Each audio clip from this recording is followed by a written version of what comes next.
Il est candidat à l'élection présidentielle. Nicolas Dupont-Aignan, président de Debout la France, est l'invité de Preuve par Trois. Bonsoir. Bonsoir, monsieur. Et merci d'avoir accepté notre invitation donc, de Public Sénat avec l'agence France Presse. Et comme chaque semaine, trois grandes parties et trois grandes questions auxquelles vous allez devoir répondre. D'abord, François Hollande a-t-il raison de tenir bon sur la loi travail? Pas question de céder, dit-il aujourd'hui, en ce mardi de nouvelles manifestations, émaillées d'ailleurs de violences comme à Paris, Rennes et Nantes. Deuxième question, alors que le risque de dislocation de l'Europe est évoqué face aux crises multiples. Souhaitez-vous la fin de l'Europe? Vous le direz à Michael Zamès de Public Sénat. Enfin, souhaitez-vous une alliance de tous les souverainistes jusqu'aux extrêmes de l'échiquier politique? Vous répondrez à Guillaume Daudin de Public Sénat, de l'AFP. Grève reconductible, manifestation, cortège émaillé de violence, donc je le disais, le climat social reste extrêmement tendu, mais François Hollande reste ferme sur la loi travail. On l'écoute. Cette loi, elle va passer. Pourquoi? Parce qu'elle a été discutée, elle a été concertée, elle a été corrigée, elle a été amendée. Je ne céderai pas parce qu'il y a eu trop de gouvernements. Je ne vais pas prendre la liste, y compris de ceux qui font quelques critiques en ce moment. Il y a eu trop de gouvernements qui ont cédé, et d'où l'état du pays que j'ai trouvé en 2012, pour que moi-même, dans des circonstances qui ne sont pas faciles, je puisse céder dès lors qu'un compromis a été trouvé, un équilibre a été obtenu, que les syndicats réformistes sont derrière ce texte et qu'il y a une majorité de socialistes qui sont en faveur de le voter. Alors, a-t-il raison de ne pas céder, après avoir déjà cédé d'ailleurs, puisqu'il évoque un texte corrigé? Il dit qu'il y a une négociation, il n'y a pas une négociation puisqu'il y a le 49-3 et que tous les Français ont compris que c'était un passage en force. Mais si cette loi était utile à la France, aux entreprises, aux salariés, moi je la voterais. Mais je voterai contre cette loi qui est néfaste pour les salariés et qui ne sera pas utile aux entreprises. J'étais en Haute-Marne il n'y a pas longtemps, mercredi, et je rencontrais un entrepreneur, 20 salariés. Il me disait, cette loi c'est une catastrophe, elle ne va pas aider les PME, elle va leur compliquer la vie. Et en plus, elle ne récompense pas le travail. Pourquoi je suis contre cette loi? C'est qu'elle ne récompense pas les travailleurs. Les heures supplémentaires, c'est-à-dire un salarié qui fait un effort, cette loi va baisser la rémunération des heures supplémentaires. Pas d'accord dans l'entreprise. Bah oui, tout passe par des accords d'entreprise, des référendums sous l'égide des syndicats. Mais ça sera le bazar qui va être répandu dans toutes les entreprises et ça sera le nivellement par le bas. C'est une société low cost. C'est le renard dans le poulailler. Et ça va favoriser ceux qui alignent par le bas au lieu de favoriser ceux qui élèvent. Donc François Hollande cette loi est mauvaise. François Hollande a tort. Mais il a complètement tort sur le fond et sur la forme. Mais dans votre livre, Nicolas Dupont-Aignan, voilà, France, lève-toi et marche, vous dites qu'il y a une préférence française, française, pas européenne, pour le chômage dans notre pays. Alors vous réclamez des réformes d'envergure. Oui. La réforme du Code du travail en est une. Mais ce n'est pas une réforme du Code du travail, c'est ce que la vous loi El préconisez, Khomri. vous ? Je préconise une réforme fondamentale qui est d'inciter à produire français. Car la loi El Khomri, comme les réformes proposées par les Républicains, c'est la gestion de l'alignement des salariés français sur le salarié roumain. C'est ça en fait. Et bientôt sur le salarié chinois. C'est-à-dire qu'au lieu de se dire comment on va produire français, comment on va élever le niveau, comment on va monter en gamme, comment on va faire des efforts de productivité, eux, ils ont abandonné. Et donc ils disent, il faut précariser les salariés comme les autres. C'est tous les autres, la droite, la gauche. Ce sont ceux qui cèdent à la ligne de Bruxelles. Cette loi, elle est imposée par Bruxelles. La réalité... Elle est imposée par Bruxelles ou par certaines réalités de notre pays? Mais la réalité de notre pays, c'est d'attirer de la richesse. Si cette loi baissait les charges sur les PME, si cette loi supprimait les travailleurs détachés, c'est-à-dire le régime fiscal et social qui favorise l'embauche de travailleurs roumains, polonais, espagnols qui ne payent pas les charges sociales françaises. C'est-à-dire si cette loi, elle s'attaquait à la concurrence déloyale et qu'elle favorisait les PME françaises, mais je la voterai. Mais cette loi, elle ne vise pas effectivement les travailleurs détachés, Nicolas Dupont-Aignan. Mais la France est engagée, vous le savez, contre le système des travailleurs détachés qui aboutit à du dumping social. C'est vrai, on le voit dans le BTP. La France n'est pas engagée dedans. La France soutient les efforts de la Commission pour durcir ce régime. Mais ça, c'est du pipeau, c'est du cinéma. En attendant, il y a 500 000 travailleurs détachés en France. Coût horaire, 14 € charges comprises. Il y a des Français qui sont aussi hors de nos frontières. C'est pas le problème. Le problème, c'est qu'aujourd'hui, il y a 500 000 emplois volés. Ce sont des voleurs d'emplois. Et avec la complicité du gouvernement français, qui met la France dans la rue pour une loi travail incompréhensible. Et au même moment, il suffirait de dénoncer la directive travailleurs détachés et d'obliger les travailleurs détachés à payer les charges sociales françaises du pays d'accueil pour libérer 500 000 emplois. Mais reconnaissez quand même que c'est ahurissant que le président de la République ose rester 1 heure à Europe 1 comme 1 heure à France 2 la semaine dernière, ou il y a 15 jours, et n'a pas abordé une fois ce que toutes les patrons de PME, artisans, me disent, salariés dans toute la France, dire on ne peut plus lutter contre la concurrence déloyale des travailleurs détachés. On s'est félicité, c'était Alors là, magnifique. il y a un gisement de travail. Ce dimanche, on a vu partir le magnifique paquebot, le plus grand du monde, construit sur les chantiers navals STX de Saint-Nazaire. Et vous êtes le seul, j'ai l'impression, à dénoncer justement la présence de travailleurs détachés sur ce chantier. Mais oui, je le dis dans mon livre. J'explique, oui, j'ai été sur les bords des quais, où vous avez des Moldaves, des Tchèques, des Roumains qui dorment dans leur voiture. Et au même moment, au pôle emploi de Saint-Nazaire, il y a des ouvriers qui n'ont pas de travail et on donne du RSA sur fonds publics. J'ajoute même que je suis stupéfait qu'on subventionne ces pays. La France perd 7 milliards ou 8 milliards par an qu'il donne à l'Union européenne. C'est-à-dire qu'on donne 8 milliards de plus qu'on reçoit à l'Union européenne. 8 milliards. Cet argent va aider la Pologne. Très bien, on les aide. Pourquoi pas? Mais après, attendez, c'est heureux.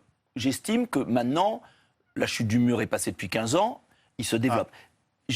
Ces pays, la Pologne, a sa monnaie, qu'il a dévaluée. Et ensuite, ces pays subventionnés par nos impôts envoient leurs travailleurs sur notre sol, nous voler nos emplois. Qu'est-ce qu'il faut dire aujourd'hui, Nicolas Dupont-Aignan, à ces 11 pays européens, essentiellement des pays de l'Europe de l'Est d'ailleurs, qui disent non à la révision de cette directive travailleurs détachés? L'Europe, la belle Europe que j'aime. Qu'est-ce qu'il faut dire? La belle Europe, c'est pas la jungle, c'est pas la concurrence déloyale. La belle Europe, c'est pas l'alignement des Français sur le SMIC bulgare à 179 €. La belle Europe, c'est l'élévation, c'est le rapprochement vers le haut. Et c'est ça. C'est bien son objectif. La différence. Non, là c'est l'inverse. C'est bien son objectif. Là c'est l'inverse. C'est qu'on aligne les salaires français, loi El Khomri, programme des Républicains. C'est l'alignement des Français sur le moins-disant social, fiscal. C'est pas possible. Alors, je le disais tout à l'heure. En tout cas, pas pour moi. On a compris. Et vous êtes là pour exprimer vos idées que vous résumez donc dans ce livre. Je le disais, il y a encore eu des violences. Et j'explique surtout qu'on peut faire autrement, parce que quand je propose par exemple de réduire de moitié l'impôt sur les sociétés pour les bénéfices réinvestis sur le sol français, je donne un bonus fiscal aux PME qui veulent produire en France. Moi, je ne suis pas pour dire que tout va bien en France. Il faut aider les PME, les petits chefs d'entreprise, ceux qui le méritent. Vous dites que tout va mal, presque. Non, je dis qu'aujourd'hui, il y a une prime à la délocalisation et au chômage. Et je veux qu'il y ait une prime à ceux qui apportent de l'emploi en France. Alors, je le disais tout à l'heure dans les manifestations, vous l'avez vu aujourd'hui à Paris notamment, à Rennes et Nantes encore, il y a eu des violences. Manuel Valls a répondu tout à l'heure sur ce point. On l'écoute et vous réagissez. Dans ce moment-là, où on entend les mots, j'ai même entendu parler il y a encore un instant de Chianli, où s'exprime de la violence et de la radicalité dans notre société. Chacun, je le rappelais, a sa part de responsabilité. Et dans les mots qui ont été parfois utilisés contre le texte de loi porté par Myriam El Khomri, dans les tracts à l'égard contre les forces de l'ordre, dans cette volonté de faire reculer le gouvernement sur ce texte qui nous paraît indispensable, utile pour les entreprises comme pour les salariés, je veux appeler chacun à la responsabilité. Tout mot, tout acte, tout écrit qui remet en cause même les principes de la République, y compris un article de la Constitution, l'action du gouvernement est aujourd'hui un mot qui peut faire déraper le pays. Alors voilà, il y a les mots qu'on lit sur les tracts, sur certaines affiches, et puis il y a les faits. François Hollande, ce matin, a lancé un « ça suffit » à l'adresse des casseurs. Là, vous lui donnez raison. Quelle tartufferie. Vous savez, je pense à Molière, les tartuffes. Ces gens qui mettent de l'huile sur le feu, qui laissent les casseurs faire, et qui après font de l'amalgame entre la colère sociale légitime et les casseurs. Moi, je suis... Ils ont jeté de l'huile sur le feu. Oui, quand on fait voter par le 49.3 une loi qui est une loi de régression profonde. D'accord. Le Mais l'article gouvernement- 49.3, le Premier ministre Quand l'a rappelé, c'est une loi constitutionnelle. Peut-être, mais il y a des usages. Vous savez, quand on provoque les gens, quand on agresse un peuple en gouvernant contre ses intérêts, quand on négocie un accord avec la Turquie, on en Eh bien, reparlera. la violence est qui légitime. va- Non, pas du tout. Mais ce que je dis, c'est qu'il y a une colère sociale, qu'il faut l'entendre. Et en revanche, j'aimerais que le gouvernement soit plus ferme contre les casseurs, parce que le gouvernement est faible avec les casseurs et dur avec les salariés. Et ça, c'est ce que j'appelle de la manipulation Et là, politique. juste, vous dites le gouvernement. Mais regardez, est faible le gouvernement avec a les pris des casseurs. mesures Le récemment. gouvernement est très faible Il a avec pris les quelques casseurs. mesures d'interdiction de manifester Enfin. à l'encontre de certains. Oui, mais la justice administrative a annulé ces Excusez-moi, interdictions. pourquoi le gouvernement qui est si prompt à utiliser le 49.3 ne change pas un peu de politique pénale? Vous savez, je crois que le Premier ministre joue la politique du pire. Tant pis pour eux, ils se fâchent avec le peuple, et c'est dommage. Mais moi, ce Quel qui me fait de la objectif, peine, cette politique c'est d'avoir l'air ferme, alors qu'ils sont faibles. Ils sont faibles avec les casseurs, faibles avec les puissants, et forts et durs avec le peuple. Est-ce que la police est faible avec les casseurs? Oui, Puisque son la attitude police- est critiquée par certains, vous l'entendez, il y La a une police- polémique sur La l'attitude police des fait forces tout de ce l'ordre. qu'elle peut, mais nous savons que c'est quand même ce gouvernement qui a voté les lois les plus laxistes en matière de sécurité depuis 4 ans. Et donc, c'est un peu fort de café de venir maintenant en disant, si vous êtes contre nous, parce que c'est ça, j'ai été à l'Assemblée cet après-midi, j'ai entendu M. Valls, c'est extraordinaire. En gros, si vous nous critiquez, si vous avez des paroles politiquement dures, vous êtes un casseur. Bon, la manip, elle est grosse comme une maison, il n'y a pas un Français qui va y croire. Ce qu'il faut, c'est 2 choses. Être beaucoup plus ferme vis-à-vis des casseurs, les interpeller, les arrêter. Si on n'avait pas voté les lois pénales Taubira, ça irait beaucoup plus vite. Premier point, rien n'empêche C'est ce le qu'on Premier fait, ministre... répète le ministre de Non, l'Intérieur. rien, il fait en parole. Rien n'interdit M. Valls de nous proposer une loi anti-casseurs. Je remarque que c'est d'ailleurs la gauche qui a annulé les lois anti-casseurs régulièrement. Donc, que le gouvernement propose une loi anti-casseurs, que le gouvernement soit ferme contre la chienlit, mais en revanche, qu'on ait encore le droit, en démocratie, de critiquer l'action du gouvernement. Est-ce que vous irez manifester avec les policiers demain? Oui. Et qu'est-ce que vous leur proposez, vous, concrètement? Le problème des policiers, il est double. Il y a un problème de moyens, mais le gouvernement d'avant avait été pire, et c'est pourquoi je l'avais combattu sur certains points, mais il y a un problème de respect. Et ce que je demande, et là c'est la mesure principale, c'est que toute agression contre un policier donne lieu à de la prison ferme. Je suis maire d'une ville de banlieue, je Donc des vois peines tous les planchées jours, peines pour planchées les de prison agresseurs ferme, de policiers. c'est D'accord, gendarmes, ça, c'est un pompiers. premier point. Fondamental. Deuxième point, que toutes les insultes, crachats, insultes, prises à partie donnent lieu à inscription sur le casier judiciaire et non pas simplement rappel à la loi. Je demande parallèlement qu'il y ait présomption de légitime défense, notamment dans en les faveur cas des policiers. en faveur des Dans policiers. quel cas? Dans les cas les plus graves, c'est-à-dire hold-up à main armée, actes terroristes, c'est-à-dire de permettre aux policiers de réagir alors qu'aujourd'hui ils sont complètement bloqués. Et là, il y a des aménagements qui ont été annoncés. Un vous le savez, premier par le aménagement, ministre je le sais très de- bien, qui a de même été l'Intérieur, voté, hein, qui a été un voté. premier Donc, voilà. aménagement, mais qui est insuffisant. Donc voilà, Et il y aura donc- une forme d'irresponsabilité pénale Non. pour les policiers. Non. C'est l'idée. Non. Mais vous voulez aller plus loin? Je veux aller sur un point aujourd'hui. Quand un policier est obligé de réagir et qu'il y a doute, il est dans une procédure judiciaire qui va durer 2 ans, où il est sali et il est lavé au moment du procès. Je trouve que c'est particulièrement injuste. Et tous les policiers de France réclament une présomption de légitime Là, on défense va vous dire c'est un permis organisée. de tuer. Non. Mais c'est une idée défendue par le Front National. Et par M. Ciotti, Et par aux Nicolas Sarkozy Républicains, aussi. et par d'autres. D'accord. Et je ne vois pas au nom de quoi je ne la défendrai pas. Ben, ceux qui vont. Mais je la défends parce que les vous opposez, policiers... par exemple, à la Cour européenne des droits de l'homme. J'en ai rien à faire. Voilà. Il y a un maître, je n'ai qu'un maître, le peuple français. Et s'il le fallait, il faudrait la faire adopter par référendum. Il y a une autre mesure fondamentale, c'est la récidive. Et je propose qu'au bout de 2 récidives, à la 3e, il y ait l'interdiction de prononcer un sursis.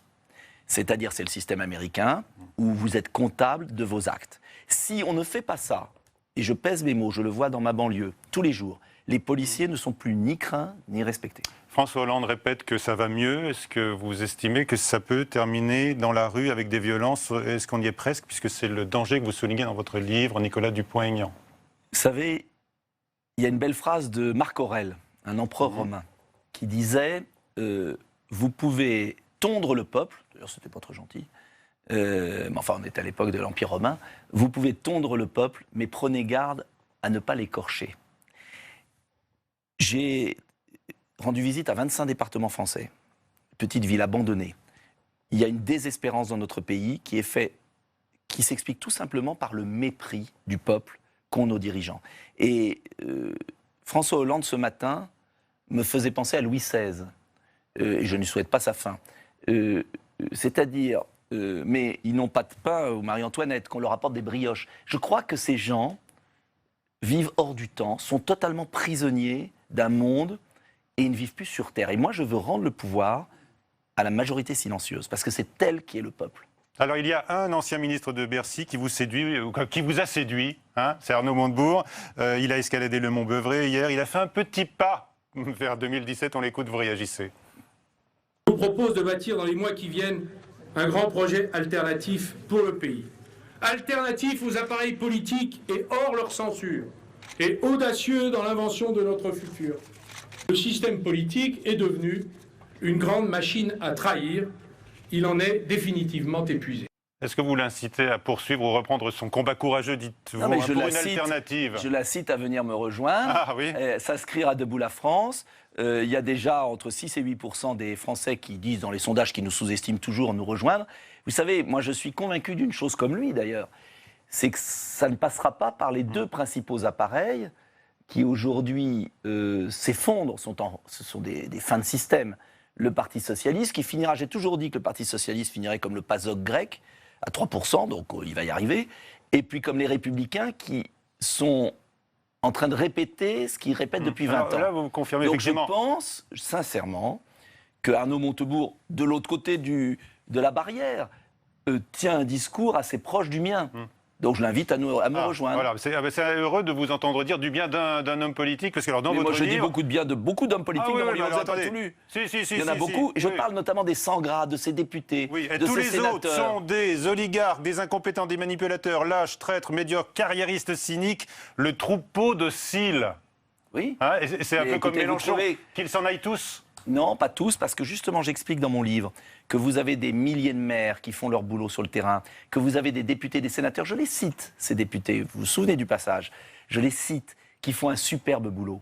Mais est-ce qu'on va continuer à être le seul pays au monde, la seule démocratie au monde, à recycler des gens qui nous ont ruinés, la dette a été multipliée par 3, le chômage par 2, la misère, l'immigration, des gens qui nous ont ruinés, et qui se croient au-dessus du suffrage.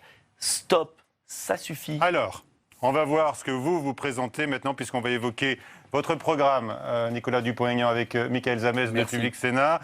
Souhaitez-vous d'abord la fin de l'Europe, puisque vous réclamez la renégociation, pour être précis. C'est que l'Europe est un continent qu'on ne peut pas faire disparaître sous les flots. En tous les cas, la construction que vous voulez renégocier. Alors les traités, d'ailleurs en les soumettant par référendum aux Français. D'ailleurs, vous proposez au total 5 référendums. On va en parler. L'Europe aujourd'hui en crise, notamment face aux réfugiés. L'accord avec la Turquie est combattu, mais ce matin, François Hollande lui a apporté à nouveau son soutien.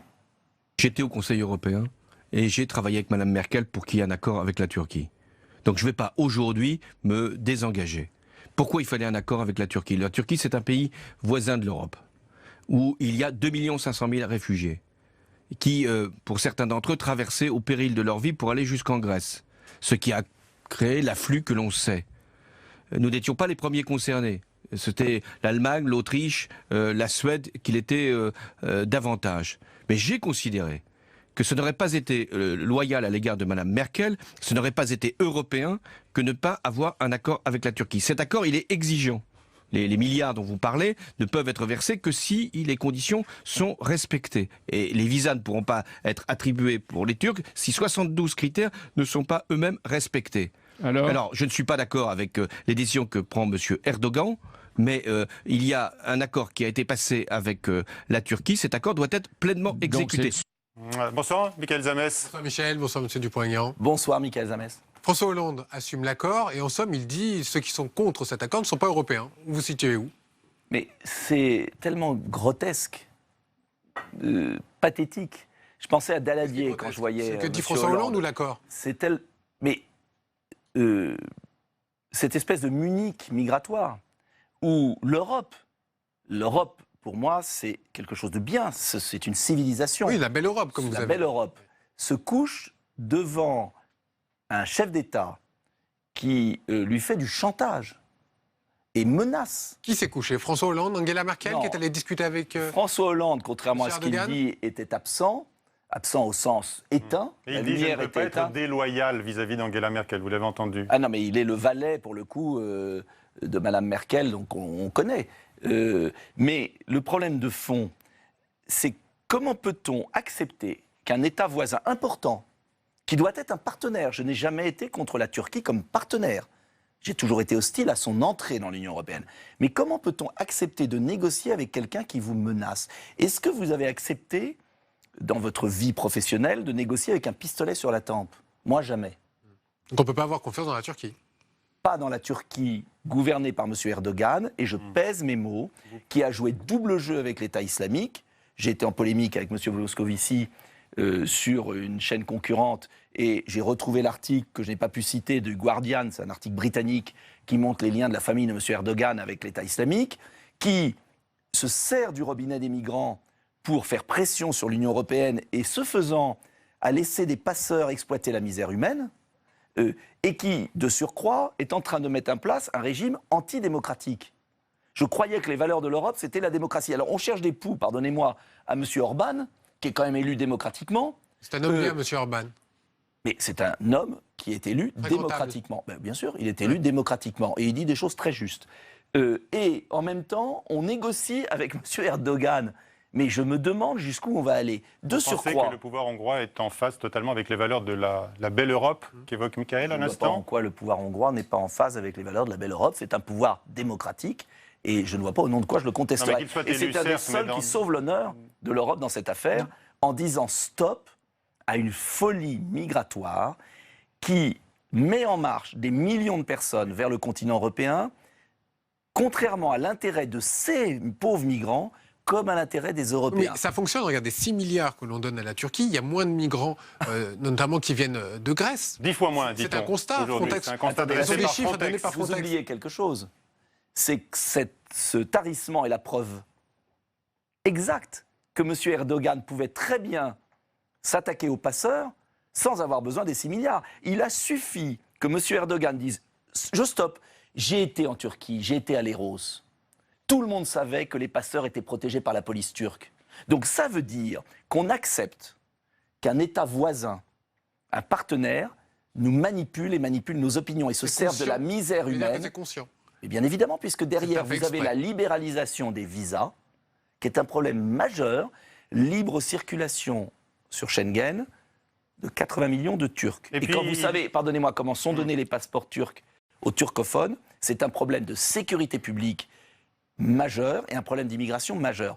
Donc, je vous le dis très clairement, nous avions d'autres moyens pour contraindre Erdogan à respecter la démocratie et aussi à contrôler les passeurs. Mais vous niez que le président Erdogan ait été élu démocratiquement en Turquie? Non, je ne nie pas, mais je ne nie pas non plus que M. Erdogan s'accommode de la démocratie de manière assez curieuse. Et je remarquerai aussi que ça ne choque personne que M. Erdogan massacre les Kurdes, qui sont quand même nos alliés face à l'État islamique, Alors, qui, je vous le rappelle, a tué 130 personnes sur les trottoirs de Paris. Et je suis indigné de cette faillite morale du pouvoir français et allemand, comme je suis certain que cet accord ne va pas régler le problème migratoire, car vous savez qu'il y a aussi la règle du 1 pour 1, c'est-à-dire que pour tout migrant qui repartirait de Grèce On en vers la accueille un. Turquie, on en accueille Alors, un. il y a- Donc ne trompons pas les Français sur cet accord scélérat. Il y a derrière cet accord scélérat que vous dénoncez un pas peut-être supplémentaire vers le processus, dans le processus d'union de la Turquie. Oui, bien Alors évidemment, on il y a écoute ça sur en ce plus. point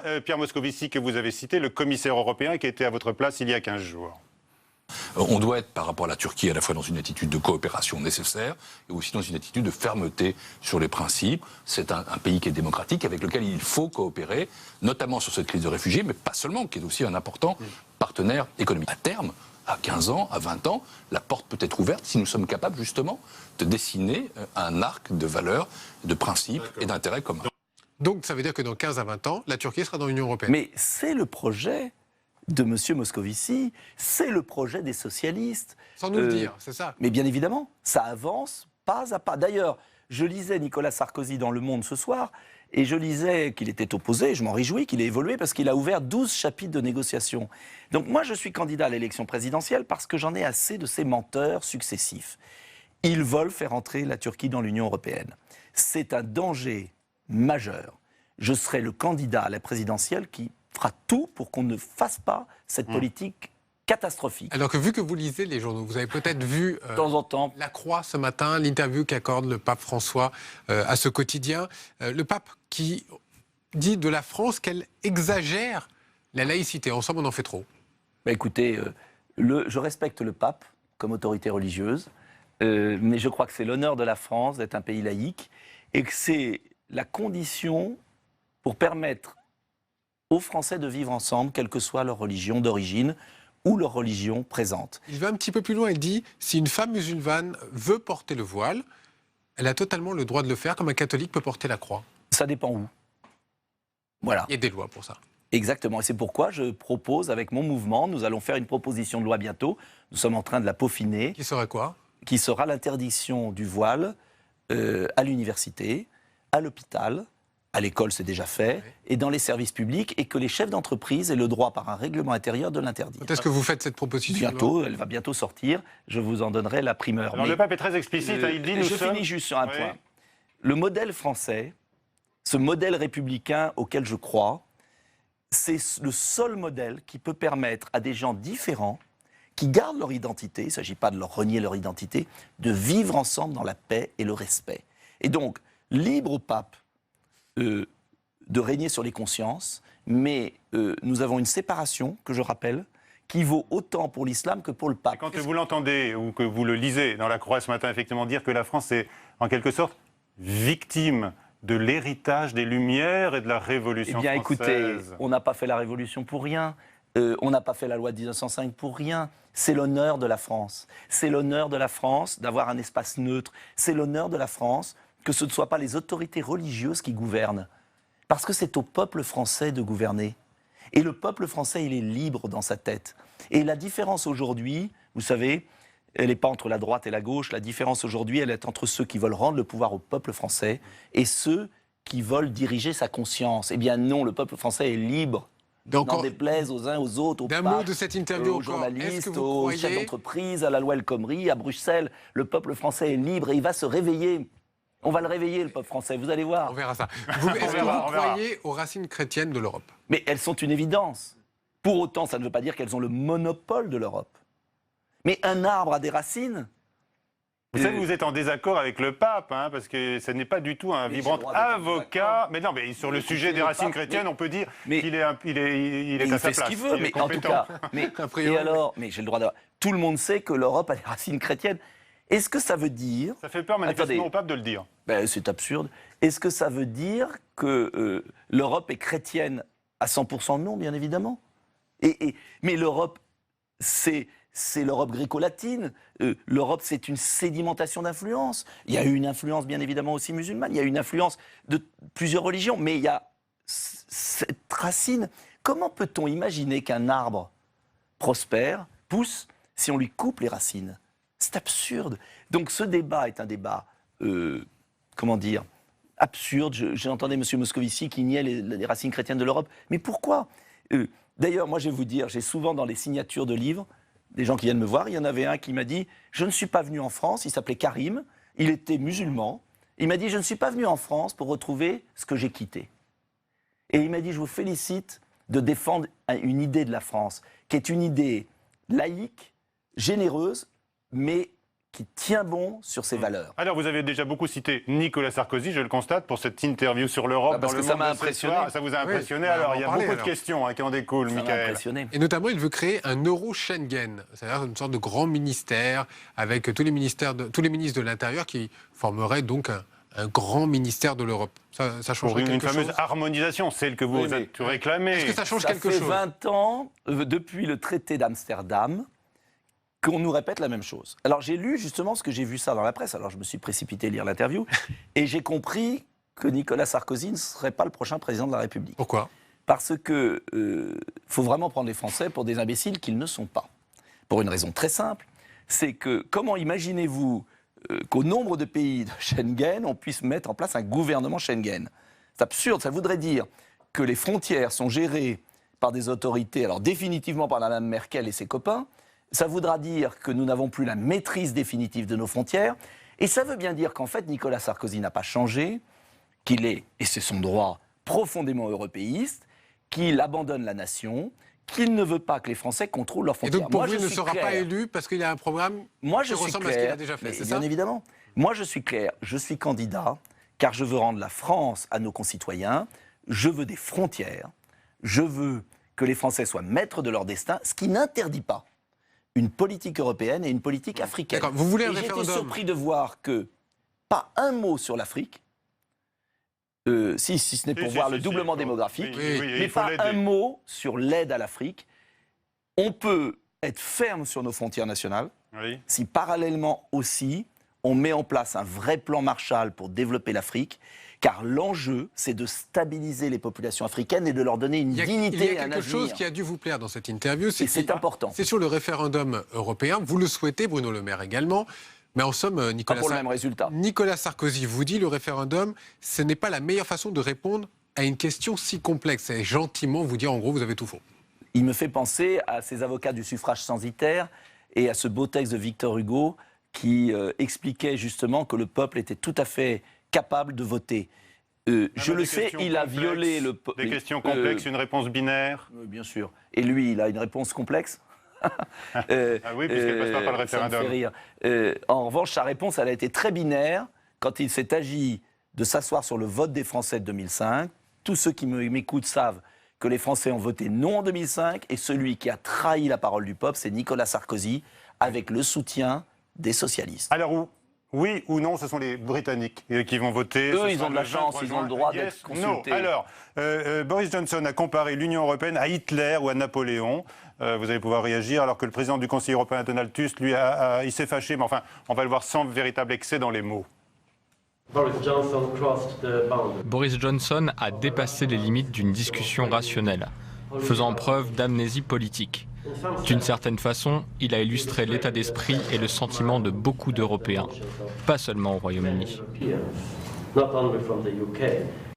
Bon, il est allé trop loin, faute politique. Chacun D'un mot. son style. Voilà. Hitler. Chacun son style. Ça vous a choqué? Ce qui est sûr, c'est que le système bruxellois est une forme de nouvelle occupation et que la démocratie est en péril. La démocratie est en péril en Europe. Moi, je pense qu'une Europe des nations démocratiques qui récupèrent leur souveraineté sur les points clés et des projets en commun, et c'est ce qui me différencie du Front National, je crois à des projets européens comme Airbus. Vous croyez au rêve européen? Non, Ah. non, ça c'est un cauchemar.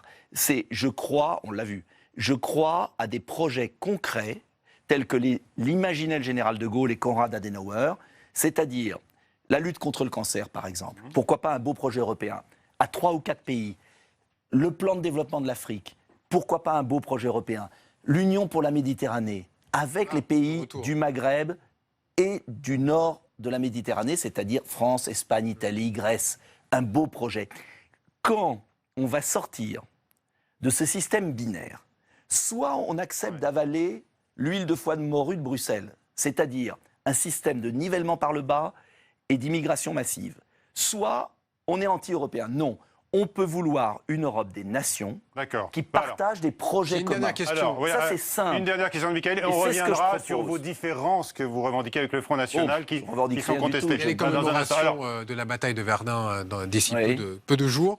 Le concert du rappeur Black M a été annulé. Est-ce que vous en réjouissez? Oui, bien sûr, parce qu'il fallait avoir une idée bien saugrenue pour confier une sorte d'hommage aux combattants à quelqu'un qui a des paroles choquantes, pour pas aller plus loin. Et la célébrité et l'argent n'achètent pas tout. Valérie Pécresse dit qu'il aurait mieux fait de chanter la Marseillaise.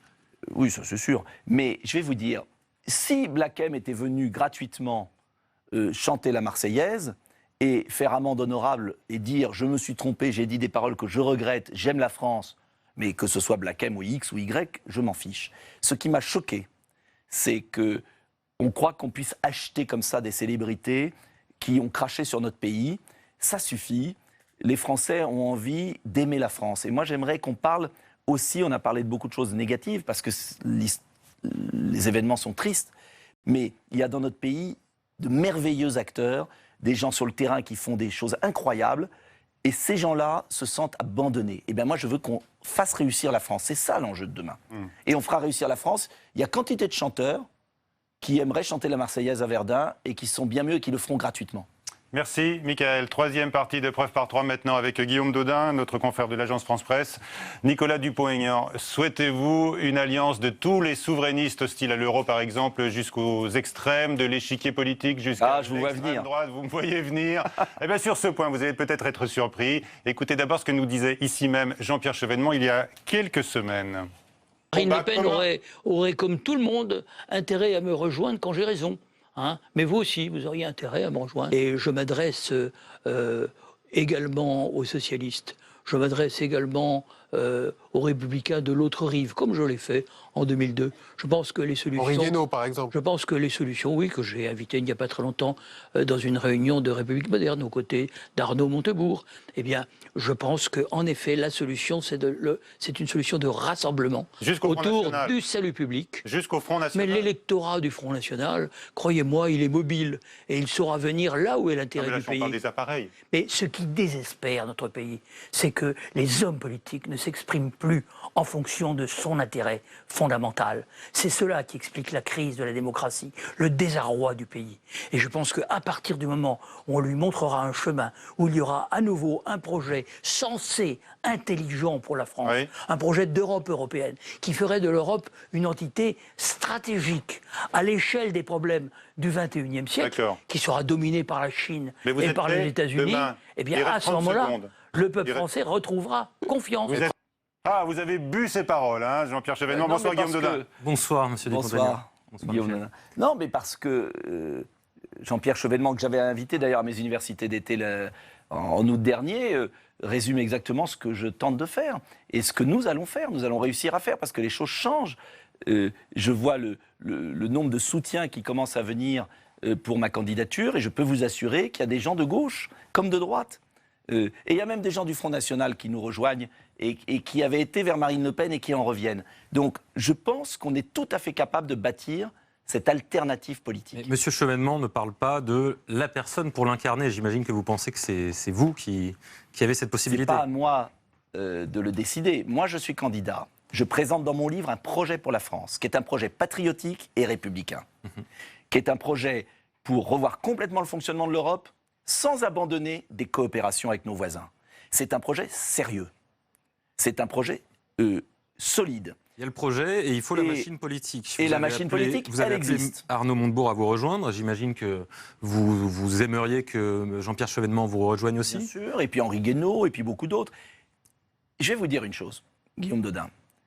Sur le terrain, il y a des maires qui étaient à gauche, à droite, certains responsables Front National qui nous ont rejoints. Pourquoi ils le font? J'étais dans les Vosges. Le responsable du Front National des Vosges nous a rejoints. Pourquoi a-t-il quitté un parti qui est à 30% des voix pour aller vers un candidat? Pour le convaincre de vous rejoindre, d'abandonner Marine Le Pen. J'ai pas été le chercher.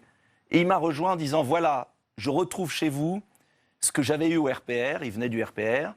J'ai cru que ça existait au Front National, et puis c'est un tel bazar, je préfère venir soutenir quelqu'un qui a un vrai projet et une équipe dont on n'a pas à rougir. Des élus de terrain, des responsables associatifs, des lanceurs d'alerte comme Stéphanie Gibault, des gens purs, droits, cohérents. Et on va gagner à cause de ça parce que nous sommes des résistants. Nous sommes des résistants et nous luttons, c'est vrai, avec 1000 fois moins de moyens que les autres. Mais nous allons gagner. Vous pensez que le Front National fait partie de cette espèce d'arc souverainiste qui s'oppose à la construction actuelle? Beaucoup de gens au sein du Front National. Alors, oui, on parle du Front National. On parle du Front National. Écoutez, quel Front National? Monsieur Guillaume Dodin, vous le connaissez bien, je crois. puisque vous Il y a une suivez pour direction, l'AFP. Marine Le Pen, Oui, non, mais que vous connaissez aussi. Donc, Oui, mais c'est beaucoup plus compliqué que ça, vous le savez. C'est le Front National de Jean-Marie Le Pen, c'est le Front National de Gollnisch, c'est le Front National d'Arnoutou, c'est le Front National de Philippot, c'est le Front National, etc. Vous le connaissez bien aussi, hein Comme observateur, je regarde, Oui, oui, c'est alors, un sacré bazar. Et vous en prenez une partie? Mais voilà. je prends tous ceux qui veulent défendre un patriotisme républicain, qui redresse nos entreprises et qui relocalise 1 million d'emplois, qui rétablit la sécurité en mettant les voyous en prison, qui apprend à lire et à écrire à nos enfants, qui remet l'hôpital public sur les rails, qui renégocie tous les accords européens et qui rend à la France le contrôle de ses frontières. Et qu'est-ce qu'il faut C'est un programme de salut public que je propose, et je le propose avec mon caractère, mes soutiens, dans un esprit de rassemblement gaulliste. Qu'est-ce qu'il faut Point. pour que le Front National soit acceptable et rentre dans ce champ Mais politique? je n'ai pas à donner des brevets. Il y a une élection présidentielle. Nous ne sommes pas sous la 4e République. Je me présente à l'élection présidentielle. Je suis enfin heureux que les sondages frémissent, alors qu'ils me sous-estiment en 4 plus. à 6% Vous actuellement. plaisantez, 6 à 8. 8%, c'est moins fréquent. 6% à 8, il n'y a pas eu un sondage en dessous de 5%. 6 à 8%, un an avant l'élection, alors qu'il y a 20 millions de Français qui s'abstiennent aux dernières élections régionales. Alors, Donc ça veut dire quoi? Ça veut dire que les Français attendent une autre offre politique. Cette autre offre politique, je la bâtis, je la présente, et on verra au soir du premier tour. Est-ce que en voyant le Front National justement à 30% dans les Aujourd'hui, sondages, aujourd'hui, vous vous dites pas que c'est plutôt lui qui incarne cette autre offre non, parce politique? que vous savez, dans l'histoire, ce n'est pas au poids. Moi, j'ai regardé les élections régionales. Et j'ai constaté que les Français aimaient protester avec le Front National parce qu'ils n'avaient pas toujours connaissance d'une autre offre alternative. Et j'ai remarqué aussi que les Français, au deuxième tour, avaient des réticences à confier le pouvoir au Front National. Pourquoi? Pourquoi? Il faut essayer de comprendre. Et j'imagine que les leaders du Front National se posent la question. C'est pourquoi ils se divisent tant en ce moment. Tout simplement, comme pour le Parti communiste à une époque, parce que les Français constituent un vieux peuple sage, ils ne veulent plus de ceux qui nous gouvernent, mais ils ne lâcheront pas la proie pour l'ombre. Ils changeront de cap quand on aura défini très précisément où on veut les emmener. Et c'est pourquoi je présente avec mes amis de Debout la France un cap très précis, un projet très sérieux qui va leur permettre enfin, et c'est ça la nouveauté, de ne plus être dans ce piège monstrueux. Soit on continue avec des incompétents incapables, soit on part à l'aventure. Eh bien, moi, je refuse l'aventure patriotique aléatoire et excessive, et je propose un chemin patriotique républicain sérieux. Et puis les Français choisiront. Et il me reste 1 an pour les convaincre. Quand on regarde votre programme et celui du Front National, on distingue plus de similitudes que de différences. Qu'est-ce qui vous différencie pour vous? Je vais vous dire. C'est la méthode ou c'est le programme? Il y a 2 choses. Il y a une partie de programme, je pense par exemple sur l'Europe, où je crois pas qu'on puisse envoyer balader toute l'Europe. Je pense qu'il faut des coopérations. Que propose le Front National aussi? Avec moins de précision. Sur l'économie, mon programme est beaucoup plus en faveur de la libre entreprise, des PME, et beaucoup moins collectiviste, si je puis dire. Sur la société, notamment la peine de mort et des choses comme ça. Mais je vais vous dire... c'est surtout la méthode. C'est surtout la méthode, je répondrai. C'est surtout la méthode. Vous savez, il y a 3 partis en France aujourd'hui qui veulent tourner la page. Il y en a 3 à peu près. Mélenchon, faut être honnête, il propose de tourner la page avec le Front de gauche. Marine Le Pen, elle propose de tourner la page. Et petit nouveau, Debout la France. Au régional, pardonnez-moi, vous souriez. Non, je ne souris pas. Mais non, mais parce qu'il y a ce sourire. Parce que vous parlez des 3 larrons, les 3 gros partis adversaires. Et comment vous définissez, vous, les 3? Au régional, Debout la France, comme ça, sans un journal télévisé pour les régionales, a fait autant de voix que les Verts ou que le Front de gauche. Dans 13 départements Debout la France, et devant, et le 4e parti de France, dans 2000 communes, je suis au-dessus de 10%. Donc, on est récent. Vous avez fait mais on votre progresse. record de voix au régional. On progresse. Mais vous êtes lentement. en dessous d'1 million. Voilà, c'est un peu lent. Mais les Verts et le Front de gauche, on en entend beaucoup parler. Nous sommes nouveaux. Ce que je veux dire, c'est qu'enfin, les Français à la présidentielle vont avoir la possibilité de voter contre le système sans tomber dans les extrêmes. Et moi, j'en suis content de leur offrir ce choix. Vous vous appelez à l'union tous les souverainistes, on vous entend, Nicolas Dupont-Aignan. Mais pas que les souverainistes. Oui, mais les autres aussi, bien sûr. Tout Non, le monde est... attendez, excusez-moi. Oui. Pas que les souverainistes. Pas que... Attention, le mot est piégeux. Ah, c'était pas mon intention. Non, mais moi, je vous réponds. Gaulliste. Gaulliste de progrès. D'accord. C'est pas la même chose. Souverainiste, c'est récupérer la souveraineté. Mais après, on en fait quoi? D'accord, alors vous appelez Attention. un appel à l'union, mais alors en face... Et Guillaume, effectivement, pourra le confirmer. Monsieur Philippot, Florian Philippot, eh bien, il appelle aussi à l'union de son côté. On l'écoute, alors vous allez lui répondre cette fois. Nous, on a le courage d'aller au fond des problèmes. Parce que tous ceux qui viennent vous voir en vous disant on va tout changer demain sans rien changer, c'est-à-dire en restant dans les mains de l'Union européenne qui vous empêche de protéger vos frontières, qui vous empêche de faire du patriotisme économique, qui vous empêche d'avoir la souveraineté monétaire, sont des menteurs. Ou alors ils assument, comme Juppé, Fillon. Alors, on va y venir. Et ils vous Juppé. disent, eh bien, nous, on ne veut pas l'euro, on ne veut pas baisser la monnaie, on préfère baisser vos salaires et vos retraites. Mais ce n'est pas le modèle que moi je veux pour la France. Voilà, donc on a Florian Philippot qui dit il faut une alliance des patriotes, c'est la seule solution. Et il dit par contre s'il n'y a pas d'alliance des patriotes, c'est pas la faute du FN, mais je cite de petits groupes qui veulent exister pour des raisons égotiques. Eh bien écoutez, c'est pas à la hauteur de l'histoire. Ce sont des petites polémiques. Florian Philippot est embringué au Front National. Il aurait pu être chez vous, vous pensez? Dans une autre vie? Ce qu'il aurait pu faire dans sa vie. Il est maintenant dans ce marigot. Il le gère comme il veut, c'est son problème. Je considère qu'on est en démocratie. Je considère que les Français sont piégés, je vous l'ai dit, par soit on continue, soit on va au Front National. Et c'est ce qui plaît au système. Comme le Parti communiste, à l'époque, renforçait considérablement le système existant, d'ailleurs c'est le système gaulliste, parce qu'il n'y avait rien entre. Ça a été le génie de Mitterrand de construire une alternative. Moi, je veux construire une alternative pour tous les Français qui aiment la France, qui ne veulent pas les excès du Front National, mais qui pensent qu'on doit se débarrasser de ceux qui nous mènent à la ruine. C'est obligatoire qu'il y ait des points communs avec le Front National, puisque je dis des choses évidentes que dit parfois le Front National, mais que dit aussi Jean-Pierre Chevènement ou Arnaud Montebourg. Mon mérite, c'est d'être opiniâtre et de continuer mon chemin, parce que je suis certain que le bon sens viendra. Et que vous verrez, nous allons bouleverser le jeu politique. Je le bouleverserai à la présidentielle. J'ai 1 an pour convaincre. Alors il y a un certain nombre de gens qui ne se contentent ni du FN ni des Républicains aussi, qui se réunissent à Béziers à la fin du mois sous l'égide du maire de cette ville, Robert Ménard. On les appelle la droite hors les murs, il y a plusieurs noms. Vous avez été invité, je crois, à vous rendre là-bas, vous y serez? Je ne peux pas y aller, je lirai avec attention les comptes rendus. C'est une démarche intéressante, de réflexion. Mais moi, je suis candidat à la présidentielle, ma réflexion est bien avancée. J'ai un projet, un livre, j'invite à lire. Nous sortirons un programme par tranche, si je puis dire, c'est-à-dire par thème, pour que les Français soient au courant du cap. Et puis, en annonçant que 1000 fleurs s'épanouissent, comme disait Mao Tse-tung. Hein. En annonçant assez tôt votre candidature à la présidentielle, c'était une manière un peu de leur couper l'herbe sous le pied, qu'il n'est plus... Oh, vous voyez le mal partout. C'est pas du tout ça. C'est que moi, je suis plus récent. Beaucoup de Français ne me connaissent pas.